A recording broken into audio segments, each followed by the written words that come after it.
Okay, my name is Fauzia Onjiro from Kenya.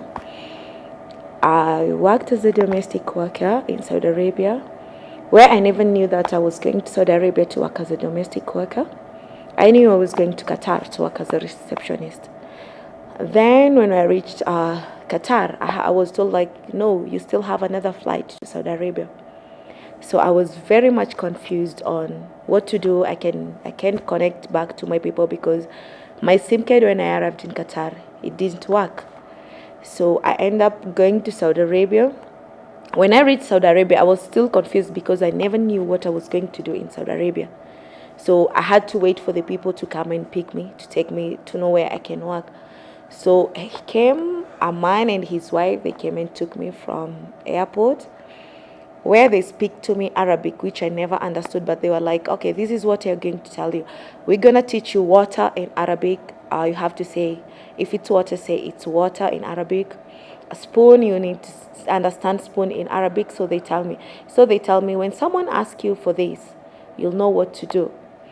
We reached home and they changed me. They say, we are not your bosses. We're going to take you to another house where you'll find your bosses who are there, who you'll be your bosses. Then I asked, why am I here? Because I was told, like, this is not my job. I was taken to another job. They said, no, you are coming to us and you are coming to work for us. Then I told them that I had about the contract I had. Then they said, this contract you have, it's very different with whatever we have and whatever we send to your country. So it was very difficult for me because even talking to them, it was a very big mess because they don't understand English. They only understand maybe 2 words in English. So they will tell you, like, no, wait, we'll get someone who will talk. So I kept waiting until the 3 months of probation ended. When it ended, that's when life changed because they felt like you don't need to do something else. You're here to work. You must finish your contract because if you left before the probation time, they will take you back. But now if you already finished the probation, they won't take you back. So that's when I started staying with them, and they were like, when they eat their food, they don't give it to you. They give you leftovers. Then I used to cry a lot and say, I wish I was in my country where I could get something small and something fresh. Not like whatever they are eating, then they give you leftovers. They kept the food in their fridge and they will take it like a week, 2 weeks, and they still request you to eat that food, of which for them they cannot eat. Then I went on the bad luck. I went the bad month. A good luck, it was Ramadan, where you're supposed to work. They don't sleep at all. So you'll work 18 hours non-stop. You don't have anything else to do. You just work. You only sleep for 4 hours. After those 4 hours, they come and wake you up. Now you're supposed to work. Then they'll exchange you within the family. They say, like, you work here in this house. You finish your job. Then go and help my daughter to do this. Then you're being taken to another house to work. By the time you're so tired, they don't think of you as a human being. They think you as a slave to them because you're not you're not in their culture. You don't know anything. They only favor you because you're a Muslim. They're fasting, you're praying the same way they are praying. Then they feel like it's odd. Maybe for their mentality, they think you're talking. Maybe you're saying to God, why are they doing things to me? Why are they doing things to me? So they feel like it's guilty for them. So they try and treat you a good, like, okay, now rest. Or maybe if you rest, it's 30 minutes. When you eat, they can call you eating. Like, stop eating, do this for me for 5 minutes. Then already when you come to eat, you don't have that appetite. You find small kids. They abuse you a lot. The boys of the house, they know you're a slave to them. You don't have anything to say to them. You can't confront them. When you iron clothes, you iron the whole family clothes. You can take even 5 hours, 6 hours ironing clothes. You don't rest that much. Then you find others. They mistreat you like, okay, you find other men. They are telling you, like, you're beautiful. We know you're beautiful. No, can you do, if they ask for favors, which it's not allowed because if you do that favor they want, you'll be jailed. Or the woman in the house, she'll kill you. Like other girls have been done. Most of girls, like 3 or 4 Kenyans, were killed. About that, they're having an affair with their bosses. Because you feel like, if I go back home, what will I go to do? I left my family. I came here to look for something good for them, to benefit them. But here I am. The boss is demanding for something maybe Then you feel, okay, he says, if you don't do it, I'll tell my wife you're doing this. So you feel so low, then you feel, okay, let me do it, because if he lies or if he says something else, they will believe him than they will believe me. So you end up doing things which you're not supposed to do. So after that, I stayed there. Then came a family member of them who used to talk to me English. He was better off. He studied outside their country. Then he requested me to go and look after their sick mother. So I used to take care of their mother each and every day, doing all the houseworks and checking after their mom. All those jobs you're still doing, and sleeping time is still the same. They don't do anything for you. I used to call home. Like, I went the contract 8 months, I wasn't paid. I never called home, so everyone in my family knew. There were cases like 3 of the ladies, Kenyan ladies, have died in Saudi Arabia. So everyone in my family was like, my mom was like, is that my daughter? So she doesn't have any communication. She never knew even the house I went to work, because the agency did never. So my mom used to go to that agency and say, where is my daughter? Where can I speak to my daughter? They'll tell, okay, next week come, we'll give you the contacts. Next week she'll go, and nothing at all. They'll say, no, the boss is not around, you just come next week. Until the day I left their house, went to their brother's house where I used to work to look after their mother. They gave me a phone to call my mom. Then that time I called like everyone in my family. Everyone wasn't picking the call. So I cried a lot, like, why am I calling? Is it something wrong home? I don't understand what was happening.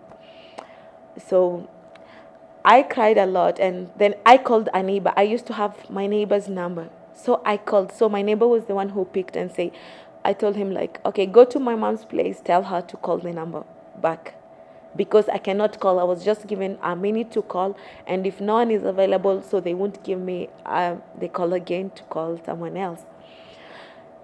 So he went and called my mother. So my mother called me back, and he was like, how are you doing? Are you okay? Do you need to come back home? Can I do so many things for you to come back? Then I was like, I don't need to come back at this time, because I'm still focusing on my kid. What will I come home and tell my kid? At that time I was like, how can I tell my kid? What will I say? I went for work now. It's almost an year. I have nothing to offer to my daughter. So what will I do? Then my mom will be like, and will I able to communicate to you again? I said, I don't know. If they let me, I'll communicate to you. If they don't, just know I'm very much okay. And know that I'm a strong girl. I'll make it. And I used to pray and cry a lot. So after I finished my contract, I asked them, can you let me leave now? They said, no. You need to add up 1 year, then you can leave, so we can be able to get another maid to come and work for us. So I never left, because I promised my mom after 2 years I'll be back home, of which I never came back after those 2 years. So I had to add up another year, whereby I stayed. I was misused. They used to tell me so many things. I used to cry, but I don't have someone to cry to. Until one day I decided to leave their house and go outside. So I went on the streets. I found police. They asked me, do you speak Arabic? I said no, because I was very mad and crying. So I said, I don't know Arabic, but I can speak English. Then they said, okay, for us we don't know English, but we'll take you there and you'll go and explain. So I went to the police station, and I stayed there for 3 weeks. They called my boss, and my boss was like, don't let her leave. We still need her. Then I said, let me go. I need to see my family. I need to go. I'm tired of you guys. They said, no. The boss says, I'll start saying, I'll accuse you of stealing. I'll say this and this. You won't go back to your country. So you have to come back and work with us for 1 year, then we'll send you home. I said, no, I'll never leave. So at the police station came another police. I don't know, maybe he left. He was studying in US. Then he came and asked, what is the issue? Then for him, I felt like now I have someone to talk to, because he understands me more English, because the other one, they don't understand. So I talked to him. I tell him my story, and he was like, okay, let me go. I'll go to your embassy and I'll look for someone who can help you to go back to your country. And that's what happened. He went and talked to someone, then someone from the embassy came and asked me, what do you want? I said, I want to go back home. Then he was like, what will you go home with? I said, even if I have nothing to go home with, maybe when I feel home, it will be best for me because I'll be seeing my daughter. I'll be having the small thing that my family has. And I won't be living the same life I'm living here today. Then he said, okay, we'll go and work on that. They went and took like 2 weeks. Then the same man came and asked me, they haven't done anything to you? I said, not yet. He went back to the embassy and asked, what are you planning for this girl? That's when he went asked for the embassy. Then the boss came again. So what have you decided? Are you going to come back? Are you going to do this? I said, no, I'm not going to come back to work. I need to go home. I need to see my daughter. I need to see my family. They promised, like, if you come back, we're going to pay you all your salary. We're going to do everything for you. I said, I've been there. You have never paid me. I always tell you, I've worked for that salary, but you're begging for your salary because they don't want to give it to you. So after that, they came and say, like, okay, that Arabian say, now you see, you'll go home. He said, I'll pay your fare. I'll do everything. So I was deported back to my country. When I came home, I never told anyone I was coming home.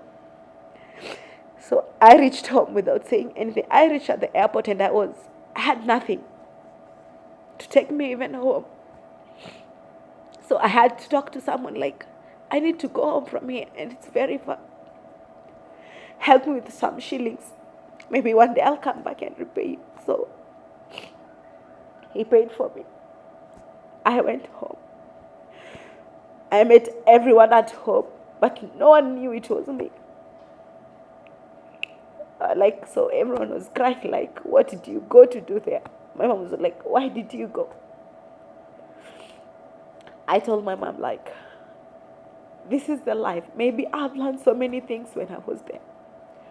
Maybe it's the chance to build me up. I don't know, but that's the opportunity. I believe everything happens for a reason. And maybe it was a reason for me to go and experience that life. So maybe later on I'll be a strong person. And that's when I started working with my community, where I'll talk to people. I'll talk to small girls, age of 15 to 17, the early pregnancies in the community. Then when I started working with the community, I went and joined the KYN. It's a Kamkunji Youth Empowerment Network, of which it's working on informal sector workers, educating, creating awareness on them and capacity building trainings on them, how to access. After that, I met the partners of us, the Kudeha. They're working on domestic workers. Then they were like, okay, we are working on domestic workers. We are training them. I said, this is the best thing. I need to share my experience to those people who want to go, so they can know whatever they're going to do outside. I've been in so many activities and I'm being given that chance to talk to them. I even met some strange person, neighbor, called me like, okay, let me ask you one thing. Then I was like, ask. When I look at you, I see like you're someone who has left your country and goes somewhere outside. I said, yes. He said, I have a family member now who wants to go. He said he wants to go to Qatar and work in Qatar. I asked him, which job is going to take her there? Or which job is going to, she's going to do? She said she's being promised a lot. I told him I was promised a lot. I knew I was going for a better job. But when I reached there, it was something different. Then he begged me like, can you have a time? Then I can call her. Then you sit down and talk to her. I met her. I talked to her. I was like, what are you going to do? She said, I've been promised a job, a very nice job in a salon where I'll be working for 150 Kenya money. I said, how much are you giving for commission? Because a job like this, you need a commission. She said 150. I told her, my sister, that 150, try to do something. Take the money, start a job, start a simple job in your country, and be proud of who you are. Then she was like, I say, maybe they'll tell you that, but when you go outside, they'll give you something else. You'll think you're going there, then you'll be taken to a house. What are you going to do? If you want to go to work, outside the country. Start with your house. I tell her, start with your house. You know the small things you avoid doing in your house? That's what you're going to do there. You don't clean the handle door. You don't clean the ceiling. You don't do you don't care because it's your house. It's a very simple. But when you go there, they'll tell you clean the ceiling, clean the toilet with a toothbrush, clean the floor with a brush. You all do sort of things. Can you do that? Can you handle that? Then she asked me, so that's what I'm supposed to do? I said, yes, that's what you're going to do. But I'm requesting, it's not like I don't feel happy for you to go. If you want, you can go. But it's better going, knowing that someone else told you. So you won't regret anything like I did, because no one told me whatever I was going to get there. I was promised a better thing. Then I went there, all of a sudden it changed to something else. And I was in a very big mess. Then she said, how did you manage? I said, I've been through a lot. So I want someone who goes there, knows whatever she's going to do. Put your mentality, this is what I'm going to do. These are the challenges I'm going to get there. Am I ready for them? If you are, go. If you don't, just stay back at your home. I give an example. I had a friend. We went with her the same flight. Then she was too emotional. When she went there, she was treated. She had 5 kids. She went because they're like, okay, let me go and support my kids. The house she went, she was tortured a lot. She even had mental issues because she was stressed. Under stress, she came under depression. Then all of a sudden, she was like crazy. No one can handle her. After that, she was like, the bosses used to take video of her, how she's behaving, the craziness, doing everything there. Then she'll share on WhatsApp everywhere in the media so people will see how crazy she is. After that, we talked. Then someone from the country, she was taken to a hospital, their mental hospital. Then here in Kenya, her parents thought like she has neglected everything for them because no communication, nothing else they know. They don't know where she is. Now when I came and told them like, your daughter, she's in a mental hospital. Go to the embassy, do the process and ask and request. That's what they did. And later on, their daughter was sent mentally sick. But when she came to Kenya, I think because the love she get from the people she left home, now she's very much okay. Yeah.